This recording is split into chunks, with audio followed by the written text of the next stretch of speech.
매일 아침 책 읽기로 하루를 시작하는 행복 습관, 미라클 독서입니다.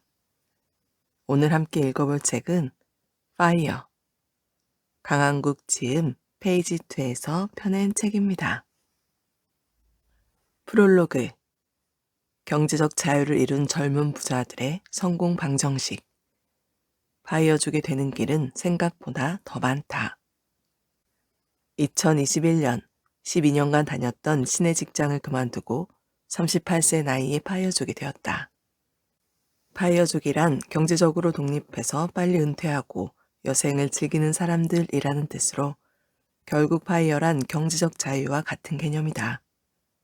나는 절약과 부업, 투자로 순자산 29억 원을 모은 후 경제적 자유를 달성했다. 입사 직후부터 꿈꾸던 퇴사라는 목표를 드디어 이룬 것이다. 그러자 다른 파이어족, 특히 나처럼 40살이 채 안 된 젊은 부자들은 어떻게 자산을 축적하게 됐을까 궁금해졌다. 내가 어떻게 파이어족이 되었는지는 스스로 잘 알지만 남들은 어떻게 그 목표를 이룬 것인지, 어떤 방법이 있는지, 있다면 그 방법은 구체적으로 무엇인지 알아보고 싶었다. 그래서 곧바로 경제적 자유를 이룬 젊은 부자들을 수소문해 마침내 나 포함 20명의 파이어족을 인터뷰하게 되었다. 이 책에는 여러 파이어 부자들이 등장한다. 스타트업을 창업한 젊은 CEO, 월급을 아끼고 불려서 자산을 축적한 직장인, 주식이나 암호화폐로 부자가 된 투자자, 심지어 포커를 통해서 부를 축적한 사람 등 다양하다. 파이어족이 되는 길은 무궁무진하고 제각각 달랐다. 나와는 완전히 다른 방법으로 경제적 자유에 도달한 사람도 많아서 나 역시 인터뷰를 하면서 놀라움을 금치 못했다. 그들은 어떻게 지출을 하는지, 어떻게 돈을 벌었는지, 어떻게 직장 생활을 했는지, 어떻게 투자했는지, 부와 행복에 대해 어떤 생각을 하는지, 파이어를 이루는데 무엇을 중요시 여겼는지, 파이어 후에는 어떻게 사는지, 파이어 후 소득이 늘었는지, 파이어는 운인지 노력인지 등 궁금한 것이 매우 많았다. 그리고 인터뷰를 모두 마치고 난 지금은 그 답을 찾았다. 이 책은 개인적인 궁금증으로 시작되었지만 그 내용들은 여러분이 파이어족이 되는 과정에서 반드시 필요한 핵심 지식, 역량 조건, 그리고 사고 방식을 알려줄 것이라 자부한다. 어떤 분야이든 성공하기 위해서는 이미 고수가 된 사람들의 이야기를 들어보고 그들의 성공 방법을 알아낸 후 그들이 공통적으로 주장하는 부분을 찾아내 실천해야 한다. 그래서 젊은 부자들을 직접 인터뷰하면서 그들의 인생 스토리뿐 아니라 자산 축적 및 성공 방정식을 정리했다. 이 책이 경제적 자유를 이루고자 하는 여러분에게 나침반이 될 수 있기를 기원한다. 파트 3. 부자들의 공통점에서 찾은 파이어의 4단계 법칙. 파이어에 도달한 방법은 달라도 그들의 사고방식은 비슷하다. 너 자신을 알라. 이제 파이어 부자들이 어떻게 지출을 줄이고 수입을 극대화하고 종잣돈을 만들어서 투자를 하는지 살펴봤다. 이게 전부일까? 아니, 가장 중요한 것이 남았다. 나는 인터뷰를 하면서 그들에게서 상당히 많은 것을 배웠다. 진심으로 감동을 받은 적도 수차례 있었다. 젊은 나이에 상당한 부를 쌓았다는 것은 뭔가 남다른 행동을 했다는 것을 했다는 의미이다. 여기서 얻어갈 수 있는 교훈이 많다. 특히 가장 인상 깊었던 몇 가지를 정리해 보려고 한다. 이 책의 주인공들이 가장 많이 강조한 핵심은 너 자신을 알라였다. 누구에게나 맞는 파이어 필승법은 존재하지 않지만 각 개인에게 맞는 성공 방식은 존재한다는 것이다. 이것을 빨리 찾아야 한다는 것이 모든 부자들이 공통적으로 주장하는 바였다. 이것이 직장 생활, 지출, 투자 등 파이어가 되는 모든 과정에서 가장 핵심이 되기 때문이다. 일단 나 자신을 알아야 내가 정말 중요하게 생각하는 것을 알 수 있고 이에 맞춰서 우선순위를 만들 수 있다. 여러 부자들은 우선순위가 없으면 급한 순서대로 결정을 내리게 되고 다른 사람들의 결정에 휘둘리게 될 가능성이 높다고 했다. 김동주 대표는 돈을 버는 방법은 수만 가지가 있으나 그 분야에서 최소 전국 1000위 안에는 들어야 돈을 벌 수 있지 않겠습니까? 라고 하면서 자신만이 상대적으로 잘하는, 자신이 비교 우위가 있는 분야를 빨리 찾으라고 강조했다. 30대에 100억대 부자가 되는 지름길은 창업을 해서 엑시트하는 것이라는 사실을 많은 사람들이 알고 있다. 김동주 대표도 창업을 해서 부자가 된 경우지만 김동주는 창업해서 큰 돈을 벌었으니 나도 해야지 라며 본인의 상황, 재능과 주변 환경을 고려하지 않고 창업에 뛰어드는 것은 좋지 않다고 밝혔다. 이 책에서도 알 수 있다시피 직장인으로 시작해서 부자가 된 사람들도 꽤 많다. 직장인이 된 후에도 그 회사에서 승진해서 임원이 될까, 이직을 할까, 부업을 할까, 투자에 집중할까 등 본인만의 길, 본인에게 조금 더 잘 맞는 길이 존재한다. 초창기에는 지출을 통제하는 기술이 중요한데 이것도 나에게 중요한 지출이 무엇인지 알아야 지출의 효율을 극대화할 수 있다. 그래서 이충엽 대표는 본인의 소비 패턴을 깊게 분석해서 무엇에 돈을 쓰는 것이 중요한지 성찰이 필요하다고 했고 최재우 대표도 이 지출이 허영심이나 체면을 위한 지출인지 진짜 필요한 지출인지 고민해 보라고 이야기했다.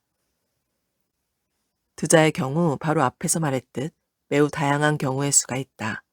그러니 결국 본인과 결이 맞는 투자를 해야 대성할 수 있다. 나서진이 말한 것처럼 일단 돈 되는 건 다 해보고 나에게 맞는 시장 또는 전략에 집중하라가 진리에 가까운 것 같다. 자기 자신을 아는 것이 중요한 이유는 또 있다. 바이어의 길을 걷다 보면 이 길이 틀렸다고 주장하는 사람들이 필연적으로 등장하기 때문이다. 특히 한국은 남의 시선을 많이 의식하고 눈치를 많이 보는 문화라 더욱더 그렇다. 김동주 대표는 컴퓨터 공학을 전공할 때 창업을 할 때 주변 사람들이 다 뜯어 말렸다고 했다. 바이어 맘도 커리어를 포기하고 바이어의 길을 걷겠다고 하니 이해하지 못하는 친구들이 많았다고 했다. 지출을 강요하는 압박도 있을 수 있다. 이럴 때는 뻔뻔해질 수 있는 용기가 필요하다. 그 용기도 나를 잘 알고 내가 이 길을 걸어야 한다는 확신에서 나오는 것이다. 나 자신을 잘 알지 못하고 본인의 강점, 약점과 성향을 잘 모르면 주변 사람들에게 휘둘릴 수밖에 없다. 본인의 길을 걷지 못하고 세상 사람들이 추천하는 길을 가서 부자가 될 기회를 놓친 사람들이 얼마나 많을까. 이 생각을 하면 늘 안타깝다. 수익은 길게, 손실은 짧게. 투자 격언 중 불변의 진리는 수익은 길게, 손실은 짧게이다. 잘 안 되는 투자는 빨리 손절하고 잘 되는 투자는 팔지 말고 끝까지 가져가서 큰 돈을 벌어야 한다는 이야기다. 이 내용은 인생 전반적으로도 유효하다. 일을 하거나 사람을 만나거나 투자를 할 때 나름대로의 노력을 할 수 있으나 무엇이 대박이 되고 어떤 기회가 불발될지는 아무도 알 수 없다. 그래서 여러 가지를 시도해 보되 잘 되면 계속하고 안 되면 빨리 접으라는 조언을 한 고수들이 매우 많았다. 나서진은 부동산, 주식, P2P, 암호화폐 등 안 해본 투자가 없다고 하는데 그중 암호화폐가 잘 되어서 부자가 되었다. 특히 암호화폐를 끝까지 팔지 않고 20배 이상 오를 때까지 버틴 것이 인생을 바꿨다. 김경호 대표도 호기심이 많아서 궁금하면 다양한 것을 시도해보고 대신 잘 안 되면 빨리 접는다고 밝혔다. 여러 일을 시도해보되 재미있고 잘 된다면 그때부터 목표를 설정해서 그 일을 계속하는 것이다. 삼성동 라이언도 투자든 인생이든 오르는 놈이 계속 오르고 내리는 놈은 계속 내린다 라고 했다. 오르는 놈에는 시간, 돈, 에너지를 투자하고 내리는 놈은 지금 당장 팔라는 것이 그의 조언이다. 알렉스 오 또한 손실은 제한되고 수익은 열려있는 투자처를 찾으라고 강조했다. 전반적으로 초기 단계 비상장 투자가 손실은 제한되고 수익은 열려있는 투자처이다. 물론 원금을 날릴 수 있으나 반대로 기업 가치가 수백 배, 수천 배 올라서 유니콘이 될 수 있다는 잠재력이 있다. 당장 성공 가능성이 높지 않아 보여도 총 자산의 1% 안에서 투자가 가능하다면 유능한 지인이 창업을 할 때 투자를 해보라. 그것이 당신의 인생을 바꿀 수도 있다. 수익은 길게, 손실은 짧게라는 격언은 인간관계에서도 적용된다. 다른 사람의 도움을 받지 않고는 큰 부를 축적하는 것이 어려운데, 살다 보면 도움이 많이 되는 소수가 있고 별로 도움이 되지 않는 다수의 인연이 있기 마련이다. 아무래도 도움이 되는 네트워크에 더 많은 시간, 돈과 에너지를 투입하고 그렇지 않은 네트워크에 리소스를 덜 투입하면 큰 차이를 만들 수 있다. 김인기 대표는 그런 핵심 네트워크를 유지하는 방법으로 내가 어떤 가치를 줄 수 있는지, 내가 가고 싶은 방향은 어디인지, 무엇을 공부하고 싶은지 미리 알고 있어야 한다고 말했다. 지속적인 네트워크를 유지하려면 나도 무엇인가 도움을 줄 수 있어야 오래 유지될 가능성이 높다. 참고로 투자에서도 인생에서도 저 수익은 길게, 손실은 짧게 법칙으로 성공한 사람의 책이 있다. 레리 하이트의 부의 원칙이다. 이 책을 강력히 추천한다. 자산 투자도 좋지만 나 자신의 발전에 투자하라. 젊은 나이에 파이어에 도달하려면 자산에 무조건 투자해야 한다. 그런데 그보다 더 남는 장사는 내 자신에게 투자하는 것일 수 있다. 내 몸값을 10배 올릴 수 있다면 투자 수익률을 연 5에서 10% 올리는 것보다 더 남는 장사일 수도 있기 때문이다. 김인기 대표는 경험을 위해 투자를 했다라며 20대 초반부터 온라인으로 독학을 하면서 역량을 쌓기 위한 투자, 즉 지식 자본을 쌓기 위한 투자를 했다. 그 후에는 온라인에서 배운 내용을 지속적으로 알리고 관심 있는 사람들과 관계를 쌓으면서 사회적 자본을 축적했다. 이렇게 네트워크를 쌓으며 사업적, 개인적으로 도움을 많이 받았다고 한다. 나서진도 내 자신에 대해 투자를 많이 한다라며 이는 공부일 수도 있고 네트워크 기회일 수도 있다고 강조했다. H와 나서진은 한 회사에 머물기보다는 이직을 통해서 연봉을 높였는데 그 이직에 필요한 능력을 빨리 연마하는 것도 방법이 될 수 있다.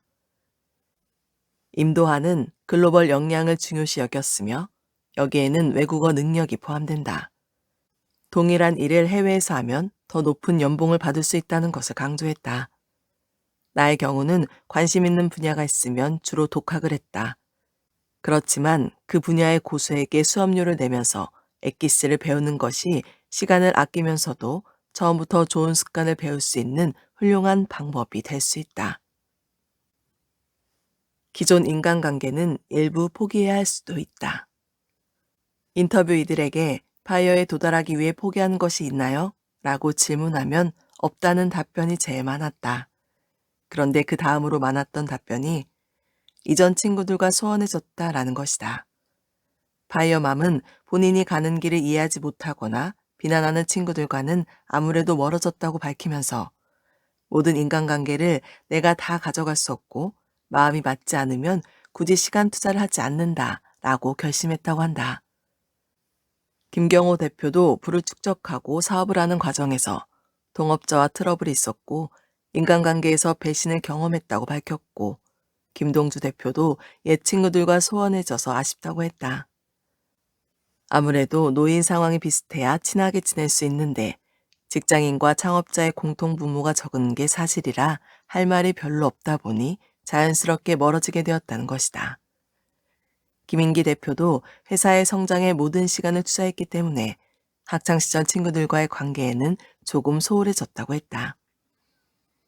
유유상종, 끼리끼리 논다가 명언인 이유가 있다. 노인 처지가 다르면 의도하지 않았지만 열등감이나 질투, 시기 등이 생길 수도 있고 그걸 상대방도 느끼기 때문에 서로가 불편해서 자연스럽게 멀어질 수 있다. 직장을 떠나거나 거주지를 옮기게 될 경우에는 지리적 거리 때문에 옛 친구나 동료들과 자연스럽게 멀어지기도 한다.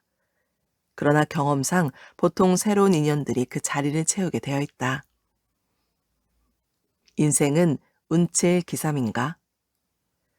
나는 파이어를 하는데 운과 노력의 비중은 어느 정도인지에 대해서도 질문했다.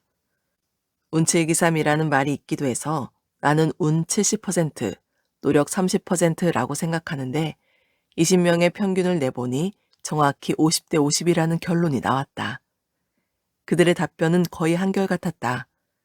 부자가 되는데 운은 당연히 필요하나 노력하는 자에게만 그 운을 만날 자격이 주어진다는 것이다. H는 상가 부동산을 통해서 돈을 벌었는데 6개월 동안 건물을 찾아서 돌아다닌 것은 노력이었지만 그 건물이 결국 나타난 것은 운이었다 라고 밝혔다. 김인기 대표는 운의 비중을 40%, 노력의 비중을 60%라고 주장하면서 운도 노력을 해야 오기 때문에 일단 노력을 하고 무엇인가 기회가 있는 분야에서 시도를 했을 때 운을 맞이할 가능성이 높아진다고 이야기했다. 그래도 운의 비중을 무시할 수 없는 것은 열심히 노력했는데도 불구하고 별다른 성과가 없는 사람도 분명 존재한다는 사실 때문이다. 이는 거의 모든 부자들이 인정하는 바이다. 어떻게 보면 인생이 잘 풀리면 운이 좋아서, 잘 안 풀리면 내가 부족해서 라고 생각하는 것이 가장 건설적인 마인드가 아닐까 싶다. 파이어 후 생활에 대해 생각해 보라. 지금 이 책을 읽고 있는 여러분은 아마 빨리 경제적 자유에 도달하고 싶을 것이다. 그런데 그 후에 무엇을 하고 살 것인지 깊이 생각해 본 적이 있는가? 돈에 더 이상 구애받지 않는 생활을 한번 최대한 구체적으로 생각해 봐야 한다. 어디서 살 것인지, 어떤 주거 형태에 살 것인지, 어떤 물건을 소유할 것인지, 하루 종일 무엇을 할 것인지, 나에게 진정한 행복과 보람을 주는 것은 무엇인지 등등. 그리고 이것들을 구체적으로 적어보자. 그러면 파이어를 하고 싶다는 동기부여가 크게 될 것이다. 내가 꿈꾸는 인생을 구체화하면 그냥 막연히 돈이 많았으면 좋겠다 보다 훨씬 동기부여가 된다. 최재우 대표의 말을 빌리면 왜 무엇을 해야 하는지가 어떻게 보다 훨씬 더 중요한 것이기 때문이다. 이렇게 파이어 후 인생을 그려보는 두 번째 이유가 있다. 일만 하다가 갑자기 큰 부를 이루고 은퇴한 부자들 중 공허함을 호소하는 경우가 꽤 있기 때문이다. 김동주 대표는 퇴사를 한 후 아무 목표도 없었고 열정도 없어서 공허함의 끝을 맛보게 되었다고 했다. 김경호 대표의 말도 호소력이 있었다. 그는 경제적 자유 달성 후 우울해지고 비관적이고 매너리즘에 빠졌다며 행복하지 않았다고 말했다. 또한 일이 재미가 있으면 계속하라며 경제적 자유는 좋지만 조기 은퇴는 권하지 않는다고 했다. 경제적 자유를 이룬 후의 생활에 대해 꼭 생각해 보라는 것이 그의 의견이다. 나는 2018년 두 번째 독일 근무를 나가면서 마음을 굳혔다. 3년 근무가 끝나면 회사를 그만두기로. 그 3년 동안 퇴사 후 무엇을 할 것인가에 대해 열심히 고민했다. 그리고 약 10년에서 15년은 아래와 같이 살 수 있다는 결론에 도달했다. 무엇이 나를 행복하게 만드는가? 내가 만나고 싶은 사람만 만나고 내가 하고 싶은 일만 하기. 내가 하고 싶은 일이 무엇인데? 자산을 투자하는 일은 매우 중요하다. 하지만 이는 많은 시간을 필요로 하지 않는다. 그러면 일상생활에서 할 일을 찾아야 하는데 나는 다른 사람들이 복잡하게 생각하는 투자와 재테크 내용을 잘 이해하고 이를 다른 사람들에게 쉽고 재미있게 설명하는 재능이 있으니 이 일을 하고 싶었다. 게다가 이 일은 명성과 돈도 주고 시간도 크게 투입하지 않은과 동시에 보람도 있어서 매우 매력적으로 보였다. 구체적으로 어떻게? 2017년에 투자책도 쓰고 강의도 시작했는데 일단 이것을 계속해야겠다고 생각해서 퇴사 전에 책 2권의 원고와 온오프라인 강의 내용을 만들었다.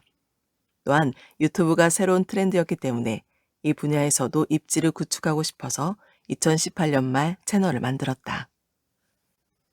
그 외에 무엇이 중요한가? 출퇴근을 하지 않고 일어나고 싶을 때까지 자고 한 달에 한 번은 국내 여행, 분기에 한 번 정도는 해외여행을 가는 것. 이래도 시간이 남으면 독서, 체스 등으로 흥미로운 시간을 보낼 수 있을 것이라고 생각했다. 바이어 부자들의 자녀 교육 철학. 앞서 인터뷰한 부자들 중에는 싱글도 많았으나 자녀를 둔 부모들도 많았다. 아무래도 대부분 부자들이 30대라 자녀의 나이가 어린 경우가 대부분이었기 때문에 실제로 그들이 아이들의 고등교육을 어떻게 진행할지는 알 수 없다. 그런데 그들의 교육 철학은 의외로 매우 비슷했다. 파이어맘, 치비, H, 세프리 등 대부분 파이어 부자들은 이구동성으로 사교육은 가성비가 떨어지고 사교육에 과다한 금액을 투자하면 파이어라는 목표와 멀어질 수 있다고 강조했다. 이창민, 김인기 대표의 경우 교육은 매우 중요하나 현재 한국 교육 시스템이 매우 비효율적이라고 생각해서 아예 스타트업을 차려서 창업하기도 했다.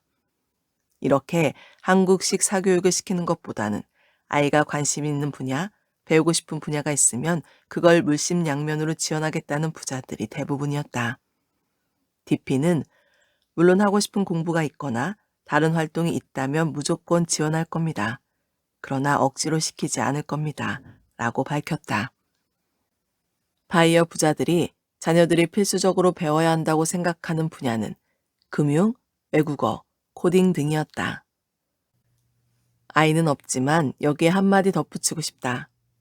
우리는 자본주의 체제에 살고 있으며 이 자본주의 체제의 룰을 잘 아는 사람이 더 많은 영향력을 행사하고 자산을 축적할 수 있다. 그런데 왜 학교에서 자본주의 규칙에 해당되는 경제, 금융, 회계, 투자, 법률에 대해 학생들에게 가르치지 않는지 이해가 안 된다. 이는 마치 바둑 프로 기사를 목표로 하는 어린이에게 이런저런 교양을 가르치고 정작 바둑 룰과 전략은 가르치지 않고 애가 열심히만 하면 바둑의 세계에서 살아남을 수 있다고 생각하는 것과 똑같은 모순이다. 에필로그. 오늘부터 파이어로 한 걸음씩. 이 정도면 나도 할 수 있을 것 같다. 이제 이 책의 끝에 도달했다. 20명의 파이어 부자들의 스토리를 보면서 어떤 마음이 들었나? 그들이 이룬 업적이 불가능해 보이는가? 아니면 이 정도면 나도 할 수 있을 것 같아 라고 생각하나? 후자의 길을 진심으로 바란다. 물론 여러분의 현실과 매우 동떨어진 부자들이 있을 것이다. 누구나 이충엽, 김인기 대표처럼 창업을 할 수는 없고 가치 투자로 1,300만 원을 50억 원 이상으로 불릴 수 있는 사람은 DP 말고는 그다지 많지 않을 것이다. 그렇다고 해서 경제적 자유를 달성하는 것이 불가능하지는 않다. 특히 이 책에 등장하는 직장인들의 모습은 여러분의 모습이 될 수도 있다. 남의 인생을 복사할 수는 없다. 그렇게 할 필요도 전혀 없다. 그들에게 배울 만한 부분만 내 인생에 맞는 부분만 배우고 살면서 천천히 적용해 보면 된다. 그게 파이어로 가는 지름길이다. 이 일을 도와준 어시스턴트는 프로젝트 전, 개천에서 용나는 시대는 지났고 부모님을 잘 만나야 부자가 될 수 있으며 한 방 아니면 부자가 되기 어렵다라고 생각했다. 다행히도 이런 편견은 이번 프로젝트에 관여하면서 모두 깨졌다. 여러분의 편견도 산산조각 깨졌기를 바란다. 개인적으로 요즘 대한민국 사회에 비관적인 분위기가 만연하다고 느낀다. 흑수저는 절대 부자가 될 수 없어. 직장인은 띠끌 모아봤자 띠끌 등의 생각이 팽팽하다. 정치권과 언론이 젊은이들의 도전 정신을 독려하지 않고 이런 무력감을 오히려 부추기기도 한다. 그러나 낙원 계산기를 한 번만 돌려봐도 거의 누구나 경제적 자유에 도달할 수 있음을 알 수 있다.